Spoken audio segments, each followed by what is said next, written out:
আমি দিশার রুমে ঢুকে দেখি যে ও সুন্দরভাবে ঘুমাচ্ছে। ছোট বাচ্চারা যেভাবে জড়সড় হইয়া ঘুমায় ওইভাবে ঘুমাচ্ছে ও। ওর রুমে ড্রিম লাইট জ্বলতেছে। ড্রিম লাইটের আলোতে একেবারে ওকে অন্যরকম লাগতেছে। আমি ওর বিছানার পাশে গিয়া দাঁড়াই। কি সুন্দরভাবে ঘুমাচ্ছে ও। ওকে এইভাবে দেখে এখন মনে হইতেছে না যে ও মিথ্যা কথা বলতে পারে। কিছু মুহূর্তের জন্য আমি ভুইলা যাই যে আমি ওরে পিটাইতে আসছি। আমি যে লাঠিটা নিয়ে আসছিলাম ওইটা আমি ওর বিছানার পাশে রাইখা দিই, তারপর ওর বিছানায় শুয়ে পড়ি। ভাবি যে ও তো এখন ঘুমাচ্ছে, আমি একটু ওরে মন ভইরা দেইখানি, তারপর ওরে পিটাবো। আমি আস্তে করে ওর মাথায় হাত দিই, তারপর ওর মাথায় হাত বুলাইতে থাকি আর আস্তে আস্তে বলি যে কি দরকার ছিল অন্য একটা ছেলের সাথে রিলেশনে যাওয়ার। সবকিছু তো ভালোই চলতেছিল আমাদের মধ্যে। তুই কি কখনো বুঝিস নাই যে তোরে আমি আস্তে আস্তে ভালোবাসা ফেলাইছি? নাকি কখনো বোঝার চেষ্টাই করিস নাই? এসব বলতে বলতে আমি ওরে শক্ত করে জড়াই ধরি। এরপর আমি ওর নাকের সাথে আমার নাকটা একটু ঘষা দিই। আমি এখন ওর গরম নিঃশ্বাস অনুভব করতে পারতেছি। ওর নিঃশ্বাসে অনেক অস্থির লাগতেছে আমার। আস্তে আস্তে আমার হার্টবিটটা বাইরে যাইতেছে। আমি মেবি তখন আমার নিজের প্রতি নিজের কন্ট্রোলটা হারাই ফেলি। আমি ওর ঠোঁটে একটা চুমু খাই। এটা করতে ও জায়গা যায়। এরপর ও জোরে করে চোর বলে চিল্লানি দিতে যাবে, ঠিক তখনই আমি ওর মুখটা আমার হাত দিয়ে চাইপা ধরি। আমি ওরে আস্তে আস্তে বলি যে আমি চোর না, আমি আজম তোর বর বলতেছি। এইটা বইলা আমি ওর মুখ থেকে হাত সরাইনি। ওর মুখ থেকে হাত সরাতে ও বড় বড় চোখ করে বলে, কুত্তা তুই এত রাত্রে আমার রুমে কি করিস? আর তুই আমারে এইভাবে জড়াই ধইরা আছস কেন? তুই কি আমার সাথে উল্টা পাল্টা কিছু করেছিস? আমি ওরে বলি যে আমি তোরে পিটাইতে আসছি। তুই যে আমার নামে আব্বুরে মিথ্যা মিথ্যা কথা বলেছিস, ওই জন্য আজকে তোরে পিটাইতে আসছি। দিশা বলে যে তোর এত সাহস, তুই আমারে পিটাইতে আসছস? এরপর আমি ওর গালে চুমু দিয়ে বলি যে হ্যাঁ, আমার অনেক সাহস। আমার সাহসের এক্সাম্পল দেখবি? দিশা বলে যে আমার দেখার কোনো প্রয়োজন নাই, তুই আমারে ছাড়। এইটা শুই না আমি ওরে আরো শক্ত করে জড়াই ধরে বলি যে না, আজকে তোকে ছাড়বো না। দিশা বলে যে তাহলে কিন্তু আমি চিৎকার দিব। দে চিৎকার দে, আমার তো কোনো সমস্যা নাই। এইটা বলার পর দিশা জোরে করে আম্মু বলে চিৎকার দেয়। সাথে সাথে আমি দিশার ঠোঁটের সাথে আমার ঠোঁট মিলাই দিই। এমন করায় দিশা আমার ঠোঁটে কামড় দেয়। আমি ওরে তখন ছাইড়া দিই। ছাড়া পেয়ে ও আবার জোরে করে চিল্লানি দিতে যাবে। তখন আমি ওরে বলি যে তুই যদি এবার চিল্লানি দিস তাহলে কিন্তু তোর কিছু হট পিক আছে আমার কাছে, ওইগুলা নেটে ছাইড়া দিব। ও বলে যে কিসের পিক আছে তোর কাছে? আমি ওরে বলি যে তুই যখন ঘুমাইতেছিলি তখন তোর কিছু হট পিক তুলছি আমি, আর ওইগুলা যদি নেটে চাইরা দি তাহলে কিন্তু তুই ভাইরাল হয়ে যাবি। দিশা অবাক হইয়া বলে যে তোর কি মাথা ঠিক আছে? কি বলতেছিস এইগুলা? আমি ওরে বলি যে হ্যাঁ, আমার তো সবকিছু ঠিকই আছে, কিন্তু আমি যদি ওই পিকগুলা নেটে ছাইরা দিই তাহলে তোর কিন্তু কিছুই ঠিক থাকবে না। কি ওইগুলা কি নেটে ছাড়বো? দিশা ভয় পায়া বলে যে না না প্লিজ এইসব করিস না, নিজের বউয়ের সাথে কেউ এমন করে? আমি ওরে বলি যে তাহলে তুই স্বীকার করতেছিস তুই আমার বউ? দিশা বলে যে আমি এত কিছু বুঝি না, তুই আমার ওই পিকগুলা ডিলিট কর প্লিজ। আমি ওরে বলি যে হ্যাঁ আমি ডিলিট করতে পারি, কিন্তু আমার একটা শর্ত আছে। দিশা বলে কি শর্ত? আমি ওরে বলি যে আমি যতক্ষণ চাইবো ততক্ষণ তোরে আমারে লিপ কিস করতে দিতে হইব। এইটা শুইনা দিশা বলে যে ছি, তোর একটা মেয়েকে সব বলতে লজ্জা করে না? আমি ওরে বলি যে আমি কি অন্য কোনো মেয়েরে বলতেছি? আর আমি তো আমার চাওয়া পাওয়া সবকিছু আমার বউরে বলবো, তাই না?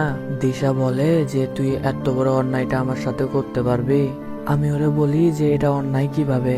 তুই রাজি না হইলে বইলা দে, আমার কোনো সমস্যা নাই, আমি ওই পিকগুলা তাহলে এক্ষুনি।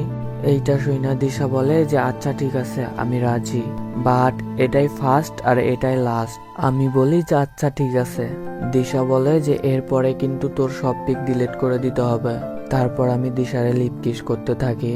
একটা সময় খেয়াল করি দিশার কোনো রেসপন্স নাই। আমি ওরে ছাইড়া দিই, তারপর দেখি যে ও চোখ বন্ধ করে শুয়ে আছে। আমি অনেকটা ভয় পাইয়া যাই। আমি ওর নাকের সামনে আমার আঙ্গুলটা নিয়ে যাই, দেখি ওর নিঃশ্বাস চলতেছে, মানে দিশা অজ্ঞান হয়ে গেছে। আমি তাড়াতাড়ি করে পানি আইনা ওর মুখে পানি ছিটানি দিই। একটা সময় ওর জ্ঞান ফিরলো। জ্ঞান ফিরা মাত্র ও কান্না শুরু কইরা দেয়। আমি ওরে বলি যে আমি সরি, আমি বুঝতে পারি নাই যে তুই জ্ঞান হারাই ফেলবি। দিশা কান্না করে বলে যে রাগ তো সরি, সবকিছু শেষ কইরা দিয়া এখন সরি বলতে আসছস। আমি ওরে বলি যে সবকিছু কোথায়, আমি তো তোরে শুধু কিস করছি। এইটা শুই না দিশা বলে যে ও তার মানে তুই এখন আমার শরীর ভোগ করতে চাস তাই তো, আচ্ছা এই নে ভোগ কর। আমি কি তোরে সেটা বললাম? আমাকে কি তোর অমন ছেলে মনে হয়?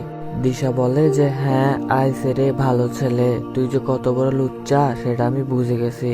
আমি বলি যে বাচ্চা একটা মেয়ে, এত কিছু বোঝোস কেমনে? এইটা শুই না দিশা আমারে লাথি মাইরা বিছানা থেকে নিচে ফেলা দেয়। আমি ও মাগো বলে জোরে করে চিল্লানি দি। দিশা বলে যে ওই কুত্তা ষাঁড়ের মতো চিল্লাচ্ছিস কেন? আমি ওরে বলি যে এইভাবে কেউ লাথি দিয়া বিছানা থেকে ফেলায়? ও বলে যে তোরে তো এখন লাথি দিছি, এরপর যে কি করব সেটা তুই ভাবতেও পারবি না। আমি বলি যে আচ্ছা বাদ দে, এখন আমার অনেক ঘুম পাইতেছে, চ ঘুমাই। এই বইলা আমি আবার বিছানায় উঠা বসি। এইটা দেখা দিশা বলে যে তোর নাকি ঘুম পাইতেছে, তো তোর রুমে যা, আমার রুমে কি করস? আমি ওরে বলি যে আজকে রাত্রে আমি তোর কাছে ঘুমাবো। দিশা এতক্ষণে বুঝে গেছে যে আমার সাথে কথা বলে কোনো লাভ নাই, ও কিছু না বইলা শুইয়া পড়ে। তো আমি ওরে জড়াই ধরে আবারও শুইয়া পড়ি। দিশা বলে যে তুই এত ছেঁচড়া কেন? আমি বলি যে আমি আবার কি করলাম? ও তুমি তো কিছু করো নাই ছোট্ট খোকা, তাই না? তুই এইভাবে আমার সাথে সুযোগে সৎ ব্যবহার করতেছিস। আমি দিশারে বলি যে বেশি কথা না বইলা ঘুমা, অনেক ঘুমাইতেছে আমার। এইভাবে আমরা দুইজনে কথা বলতে বলতে এক সময় ঘুমাই পড়ি। সকালে কারো লাঠির আঘাতে আমার ঘুম ভাঙে। চোখ খুইলা দেখি কালকে যে লাঠিটা নিয়ে আসছিলাম দিশারে পিটানোর জন্য, ওইটা দিশার হাতে। দিশা আমারে লাঠিটা দেখায়া বলে যে এটা কি?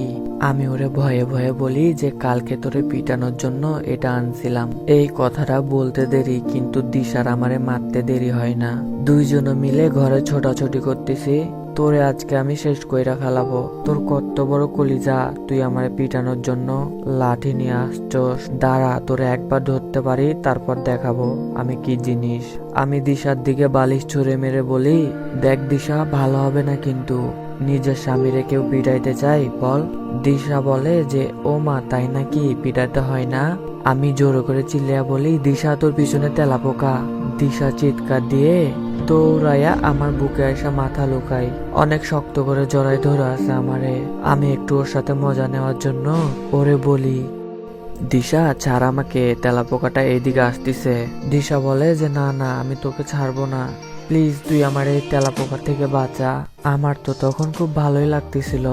আমি ভাবি ইস যদি এটা আমি আগে কাজে লাগাইতাম।